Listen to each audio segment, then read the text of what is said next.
This is the variant LP day. So I was just saying, you've been on a world tour over the last year, and I think that continues. I guess, to start, I'm just going to recount my personal sort of history with World. I've been involved with the project for a while, and this goes back to my time in Andreessen. And I remember when I first got a copy of the WorldCoin white paper, and in the white paper, there was something very striking and pretty different from most crypto white papers of that time, which was there's this very striking image of the prototype design of the orb, the WorldCoin orb, which you saw in the video, is that round, supercomputer. And it looked like an Apple device. And that struck a chord in that it was just immediately very clearly, an extremely ambitious project. And I remember, turning the page and then reading through the actual white paper and just getting more and more excited about the ambition, of this project and the scale of the vision. And so, fast forward today, 5 years in, there's quite a lot to show for that vision. So I touched on a bunch of this earlier. 7 million verified humans, 15 million app installs, holding over 100 million of assets in the app. You're in 160 countries. Tell us, just how big of an onboarding event we are witnessing here with World. Like, what does it mean in your eyes for the future of crypto adoption globally? Well, I mean, we crossed 500,000 weekly app signups last week. I think actually we're going to hit probably almost 1 million this week. So the growth rate is pretty high right now. As you know, this is probably the fastest growing product in the world of crypto. You would know much better, but I don't think that anything else is growing that fast. So I think Sam said this, like the first company value we ever set actually was scale first. And it was this idea that these crypto networks are fundamentally networks, and networks get super linearly more impactful the larger they get. And so we really spent a couple of years aligning around that principle, and now we really start that is really playing out. I think 500,000 signups a week right now, but there shouldn't be a reason why in a couple of months from now it's not 5 million or even 10 million by the end of next year. So that's the goal, getting to over 100 million signups in the next 12 months. I think will turn out to be a very, very important moment for crypto as a whole, is my guess, because I think in many of the markets we operate, crypto is just not a big thing. And currently, the products that this industry has produced are mostly used by kind of a small group of insiders, and I think hopefully we can really change that. Amazing. So I want to get everybody on the same page about what World is, because there's a lot of different things. Maybe you could give us a high-level introduction, and from inception, just the vision that I got taken with was to create the world's largest identity and financial network, and bring billions of users into crypto. Like, maybe starting with the vision. What does the vision look like now, 5 years in? Exactly the same. I think when we started, it was a very future-facing mission, which I think actually made the project so hard for such a long time. It was Sam put in this assumption that AGI is going to happen in the coming decades, and with increasingly powerful AI, the internet will change drastically, and on an even longer time frame, we will have drastic impacts on society as a result from that, like the way we think about the economical system as a whole will actually change, because we will interact with strong agentic systems on the internet. But they will do all kinds of things. They will interact with us. They will talk to us. They will create products for us. They will solve tasks for us. All of those things were like deeply ingrained into the reason why this project even exists. And 5 years ago, most people thought that this is a crazy statement. It was like people did not assume that AI will happen in the coming decades, and people did not assume that AI will make that strong of progress. But so, as you mentioned, the ultimate goal is to create the largest identity financial network on the planet. And actually, there's another specific addition to that, which is create the largest real human network. And the reason for that is that we think in the last year we passed the Turing test, meaning we now have AI systems that are actually able to be as intelligent and kind of as literate as an actual human would be in digital interactions. So you cannot judge anymore that you interact with a real person versus an AI system. And we think that trend will kind of continue. So currently it's chatbots. Probably in the next 12 months it will be also videos that will be able to be generated by AI systems in real time. Audio, same thing. So you will not be able to trust video streams anymore. And then fast forward another 6 months, probably most of the internet traffic in a moment. So currently it's, let's say, about 30% of a daily kind of content that is created is somewhat AI driven. That number will go up to probably far above 90%. And we will have agents that interact with websites, services, do all kinds of things. And so for all of that, we will need a proof of human. We will need a way to actually know that what we see is either generated by a real person or the agent, the AI system, is acting on behalf of a real person. And so that's why we think what we do is very timely and very important. And actually the timelines are pretty short. So that's why we try to kind of accelerate growth right now and try to launch as many markets as we can. Awesome. So I think that's a great segue to talk products and like, how are you actually doing this, right? Yeah. How are you meeting this vision? Like there's a lot to WorldCoin. You guys have built this, now second generation hardware device that is really a true supercomputer that is portable. It's running like state of the art machine learning models, zero knowledge, all locally for security. So you've got the Orb, the hardware device, you've got World ID, you've got WorldCoin, the token, you've got the chain. I guess walk us through the stack and sort of what the goals are. Yeah. So the general stack is simple plan, as I mentioned at the keynote, 4 steps. Essentially, create a proof of human that is truly inclusive, truly global, independent of governments, and fully privacy preserving. That is World ID. Then with that, launch a digital token, WorldCoin, by eventually giving ownership in it to almost every human. And use that essentially to bootstrap the network, because the problem is most networks, they actually don't get to scale. But we believe because we have the token and because we have World ID, we can actually get to scale. And so basically a key KPI around the token is just how widely is it distributed, how many people interact with it. And that's kind of the core of the Web3 vision, is to actually, I think, share ownership of these networks with its users. And then step 3 is get the network to initial scale and utility. That is what we currently do. So a lot of what we currently care about is that actually services integrate World ID and start using it as a proof of human. And lastly, it's all about decentralization and fully decentralize the whole stack so it can scale way further. And so I touched in this kind of simple plan, 4 steps. We talked about World ID, we talked about WorldCoin, and the other 2 things that you also mentioned is a World App, which is essentially the initial client that we had to build for users to interact with our systems. And so that's a non-custodial wallet. It now has around 15 million users, so it's, I think, the second largest in the world right now. But again, ultimate vision here is that you will interact with our systems through many different apps. So this is just the first initial client to make that usable. And then we have World Chain, which is the underlying blockchain infrastructure. And we needed to build that just because we had so many transactions that the previous chain we were running on, which was OP mainnet, we were frequently 80 to 90% of the daily volume, which just made it expensive. And that was the initial motivation to start World Chain. But then we also actually have unique things to the project that we can build and develop that other projects cannot do, because we have, for example, we have a proof of human, so we can give free transactions to everyone that is verified, which we think is very exciting. And so you can think about the blockchain as verified humans that can interact freely.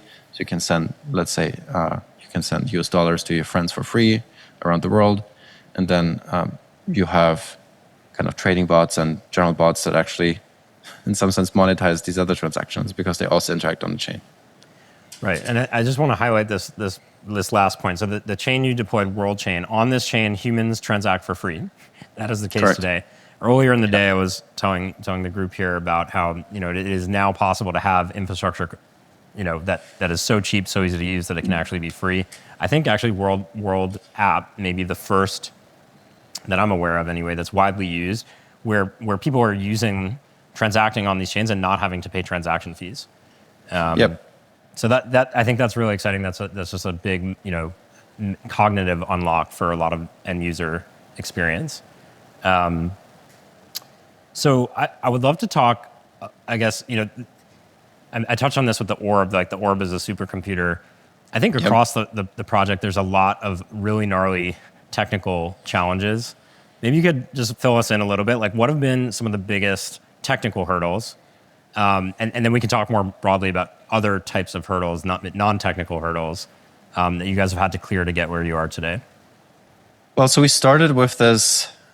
We really, as we kind of entertained the idea, and so as kind of Sam painted the vision back then, we did not at all think about building a hardware device. This was kind of, but back then we were like 4 people in a small apartment in San Francisco, and this was just nothing we actually really entertained or wanted to do. But we were thinking through this point that to launch such a token like WorldCoin with the world in a kind of an equitable way, and to not have bots or other kind of attackers kind of infiltrate that distribution, and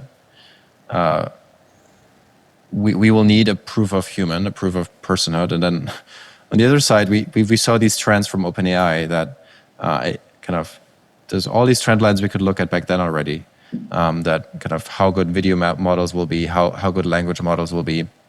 And so essentially, we looked at the proof of human challenge with a lens of kind of looking a couple years in the future and kind of projecting AI progress. And that had very, very deep kind of consequences on what you could do versus what you could not do.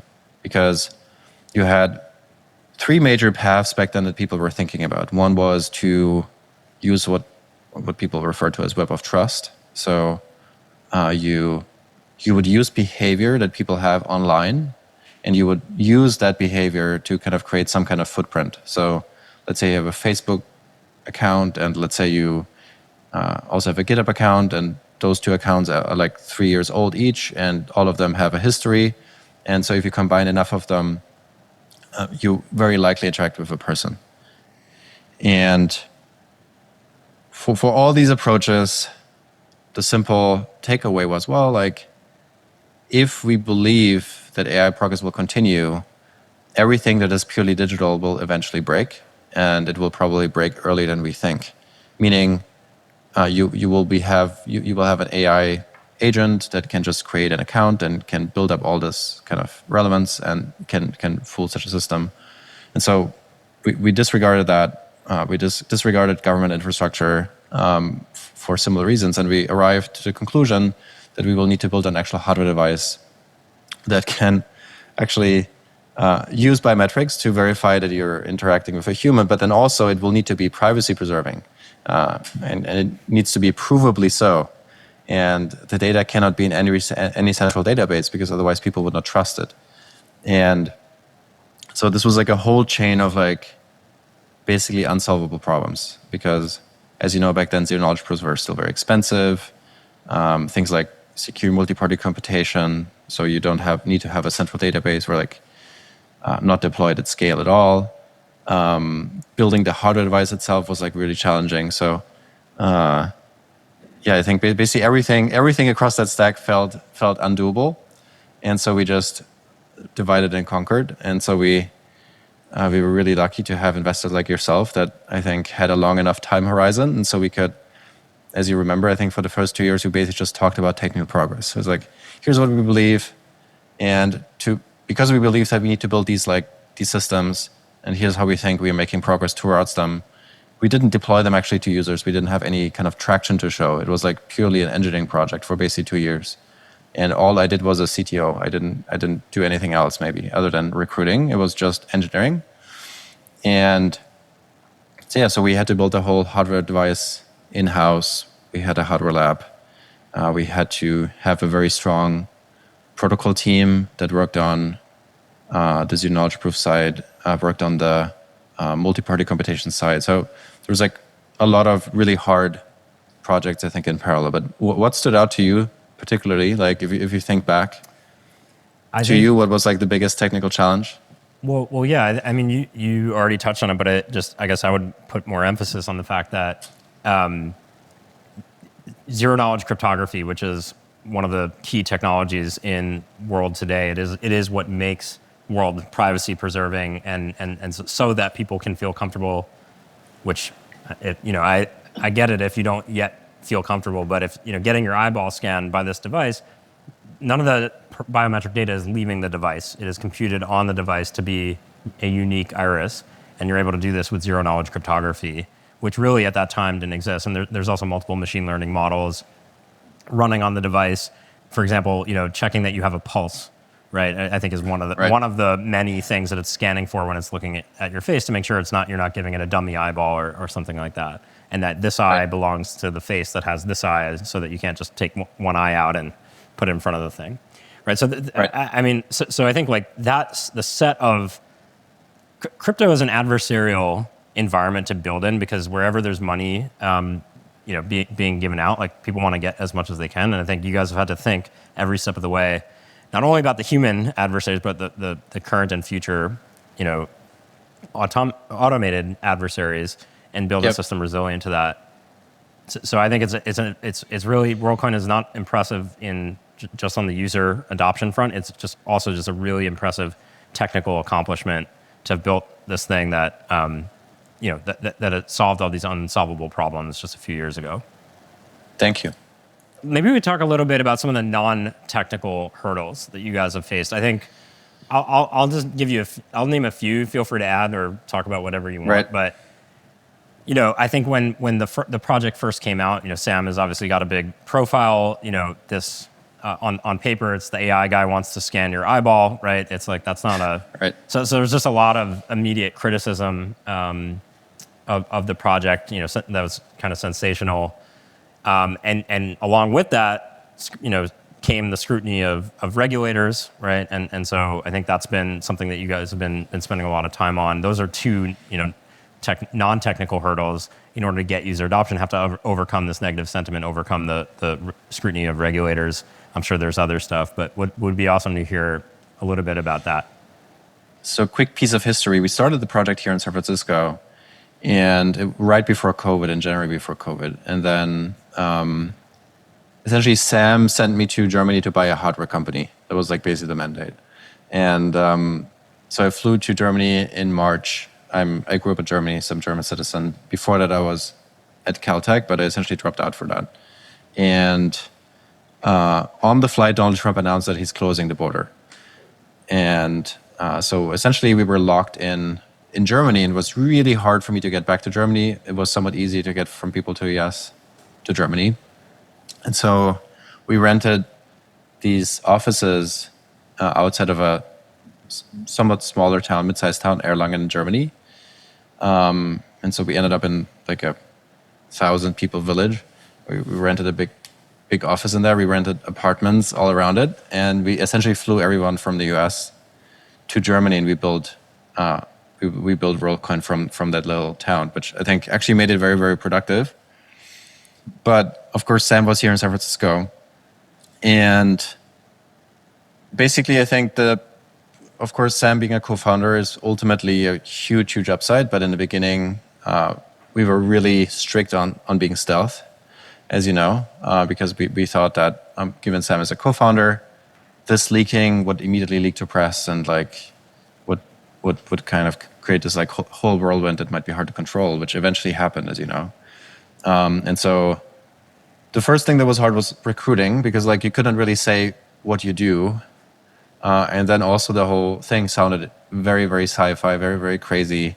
And then you also had to convince someone to move to this small German town. So basically, I think like the first 10 people that signed up to this mission and actually joined the company were like all actually crazy in a good way. You know, like this was not an objective decision. And I think actually that made it somewhat successful because like all of these people were really, really hardworking and really, really up for it. But so then we were sitting in a small village, and on a Friday night, I get an email from Reid Hoffman with an email from a journalist right beneath it from Bloomberg that I have 2 hours to respond.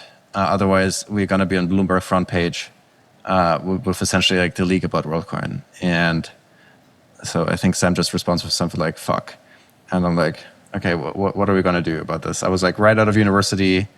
We were 8 people sitting in this like random place, and the company was in a really, really early stage. Like all that existed back then was a white paper, basically, and kind of some early prototypes. But it's not that we really thought about how to communicate this. We didn't have a website. We didn't have any of those things actually in place. And so then I negotiated with the journalist that we have like until Sunday to respond or something, because we really had to at least get our servers locked down in some sense. That kind of get ops security up. But then on Sunday, this piece hits us, and I think this was like the first near-death moment for the project, actually, because first death moment out of 4. So I think basically 4 times we nearly the project nearly died. But this was the first one because you have to imagine like young people out of university, like it's really, really hard to understand what things mean. Like if you have a Bloomberg hit piece coming out and you have like all of Twitter hating against you, and most people never worked at a company. This was like really, really hard. And so like we had basically half the team considering leaving. We had, I was very demotivated. So it was like a really, really hard hit. And this was like just the beginning of it. You know, it was like we basically, I think we pushed through the narrative thing for like a year or 2. But I think, so basically for weeks at a time, both me and Sam, we just talked to the team. We're like, look, here's what we believe. And we think this is really, truly critical. And if it works, it might be one of the biggest projects of our time. And the rest of the world doesn't believe what we do. And that's fine because they don't think about the future like we do.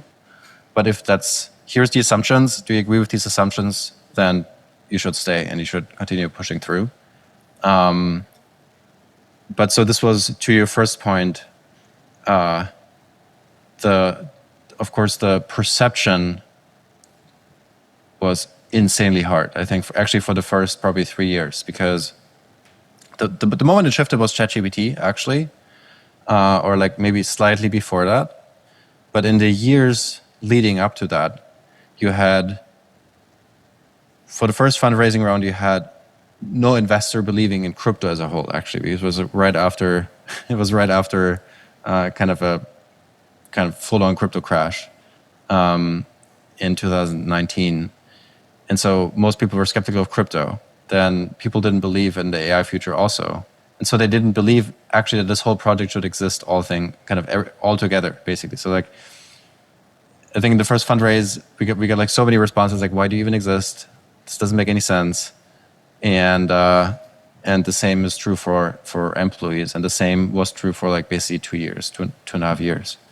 But then as ChatGPT came out, I think people started really understanding it. And I think especially over the last 6 months, I think things really started shifting.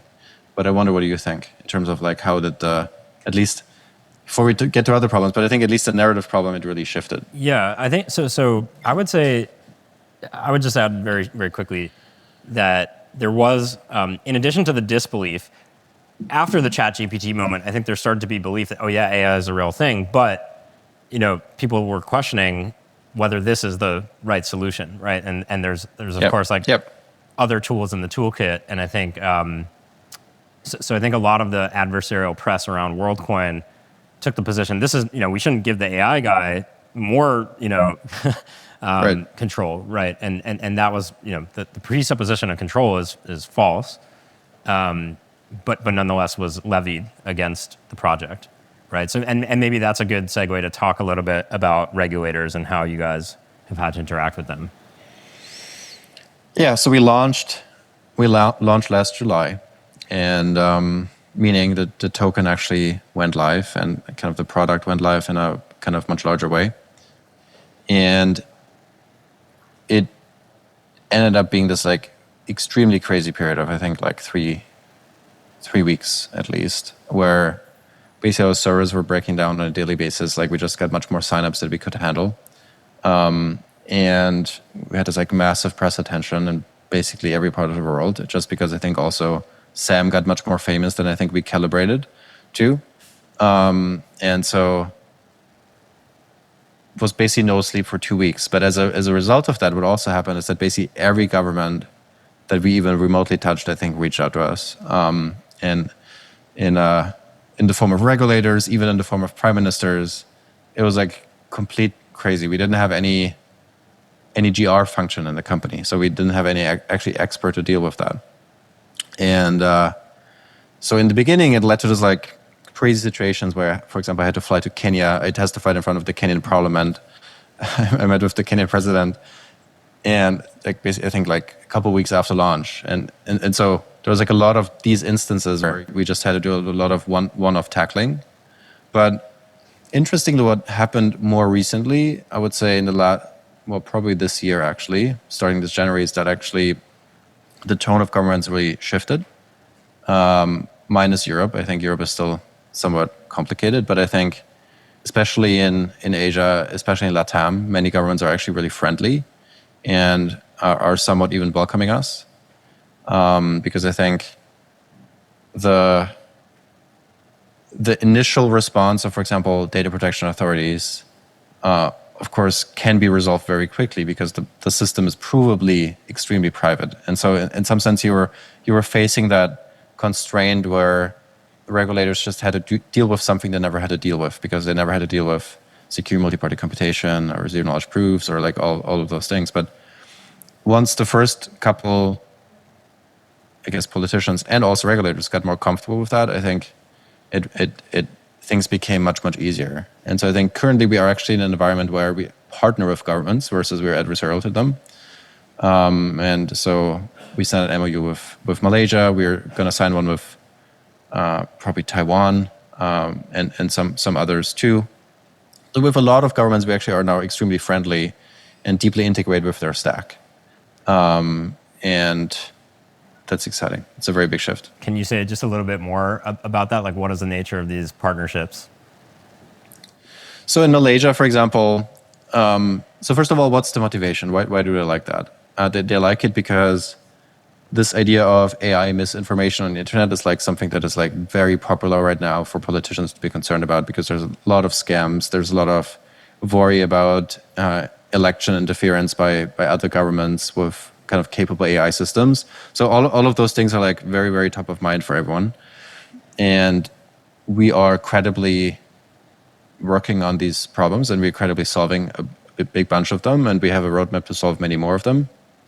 And so that's the reason why I think they're now very open.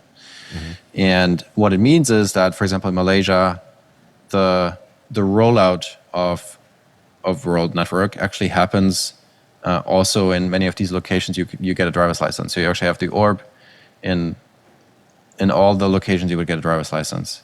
The government will literally manufacture their own orbs, which is crazy. So that's going to be Malaysia. Is actually manufacturing their own systems.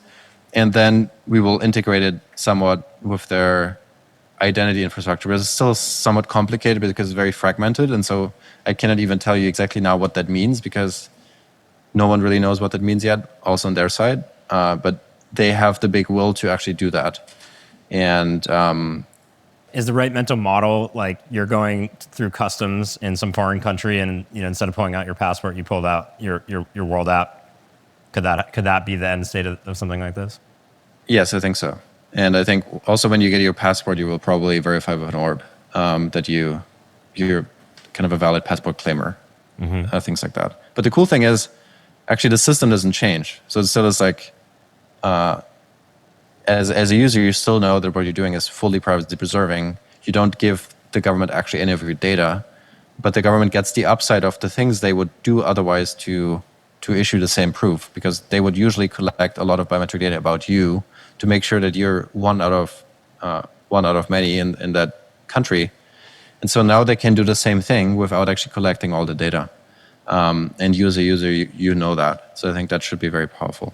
Cool. I want to come back to the growth, which is really impressive. I think, yeah, so 15 million app installs, 7 million verified humans, 160 countries. I think one stat I've got here is more people hold $20 of World than hold $20 of the USDC on all Ethereum networks combined, which is pretty impressive. Yep. So that speaks to the, one thing you said is the North Star, which is just the widest distribution possible for World, the currency. Yep. Could you tell us what's driving the growth? Like, how is it happening? And then how are you seeing people using the app and their identity and World today? Yeah, so it's one of those things where it's like, it's actually, the actual reason for it is like probably a list of 50 things. It's a pretty complex system at this point in time, and like the answer cannot be oversimplified that much anymore. But I think of course, the initial reason why people verify it is to get ownership of the token, WorldCoin. That was the whole point. You remember how PayPal launched PayPal back then, and that was actually the inspiration behind it, because we know the PayPal founding team, and they spent I think $70 million of the venture funding to a kind of a $20 referral mechanism. So I would sign up to PayPal, I got $20. I would send an email to my friend. They also signed up, got $20 in their PayPal account, and we could exchange. And so the point here was like, let's do the same thing just on a much, much larger scale. So the initial point to verify is, well, you verify, you get your World ID, and as a result of that, you get ownership in the network, and so you get some amount of WorldCoin tokens. And but then as we went along, a lot of other things started happening. So for example, like in Argentina, it's now actually kind of a pretty well used non-custodial wallet where people actually use it to get USDC because they want to hold US dollars. And so they actually use it as a financial product. Then a couple of weeks ago, we launched mini apps, which essentially exposes the rollup distribution to a lot of developers. And that is now also driving a lot of activity. It's like still some, honestly, like goofy mini apps. There's like all kinds of games and things like that. But still, like people play them every day. People verify their World ID every day to use them. And so that is now driving a lot of attention too, and a lot of growth too. And then the other thing we started doing is like, well, we tweaked the token incentives quite a bit in the app. So it's like, when you refer your friends, how does it's not that you get just like one amount of WorldCoin when you sign up. It's rather you get some amount when you verify, and then you get kind of a continuous inflow over a period of time. So there's like a lot of things we had to tweak there. And actually last week, for the first time, I think we started hitting a K factor above 1 in 5 out of 20 countries. And so now we are actually on a kind of a somewhat perfect exponential in many of these countries, where every user we verify brings at least another user to verify.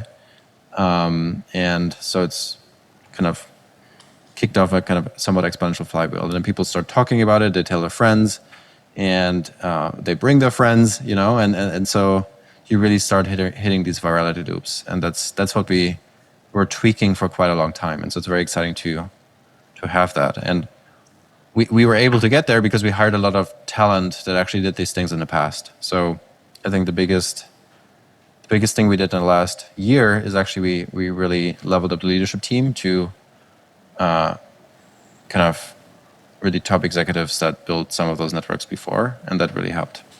Yeah, I tweeted this I think about a week ago, but I think execution of the World team is best in class in the space. And I think it's one of the few teams that blends talent that is crypto native, working on really bleeding edge cryptography, distributed systems problems, with Silicon Valley talent that is seasoned, and that's a testament to your and Sam's network. And the fusion of those two worlds has been very successful at World, which is awesome. Okay, so wrapping up here, maybe just tell us, like, looking ahead, what do you see as the most significant challenges immediately in front, and then also most significant milestones you're most excited about? I think my answer actually responds to both. In some sense, I think we are now at a stage where the biggest risk is execution risk. So I think I think we got lucky in like 10 ways all at once. I think we got very lucky with timing. I think we got very lucky in that sense that we didn't die the 4 times we probably should have. And the talent we have now, the market, the fact that now there's a lot of companies that want to integrate World ID. So there's just like a lot of pulling factors, basically across actually everything we do. And so I think the only limiting factor we now have is our own execution ability. I think there is no reason why it shouldn't scale 10 times as fast as it does now. The only reason is because we're not able to launch many more countries fast enough, or similar problems because maybe we don't talk to governments fast enough, etc. So it's all execution driven now. I don't think there's any big external factor we have to wait or we are subject to. And that's a really big thing because as you know, for most of the 5 years, there was always at least one big blocker that was out of our control. And so being now in a very different environment is very exciting. I think things to big next milestones, I think will be one major tech platform actually implementing our systems. So I think if you would have Meta or you would have X or a similar system integrate a World ID proof of human, I think that will be a massive milestone. I think the first time some of those government partnerships are actually live and kind of truly implemented, and you have, let's say in Malaysia, you have not only orbs in every location you can get a driver's license, but also the government distributing the government welfare through world systems, through World Chain, through World App. I think that's going to be a really, really big deal. And then I think the other big milestone is to really achieve 100 million verified users, which we try to get to in the next 12 months. Because I think, as you know, with all of those networks, there are certain tipping points that you will start hitting where the network gets dense enough and things get interesting enough for developers. And for a lot of reasons, we have this internal belief that somewhere between 70 to 100 million users, things will get very nonlinear and the thing will keep growing without our direct involvement. And so that's why that is all we are focused on right now, is just get to that scale fast enough. Amazing. Awesome. Alex, thank you very much for joining us. Super inspiring, the journey of the project and the progress to date. This, I think, hopefully was very helpful for our audience that will be based here. So thanks again. Best of luck in Asia next week. Thank you, Jesse. And sorry again, I couldn't. Thank you. Bye-bye.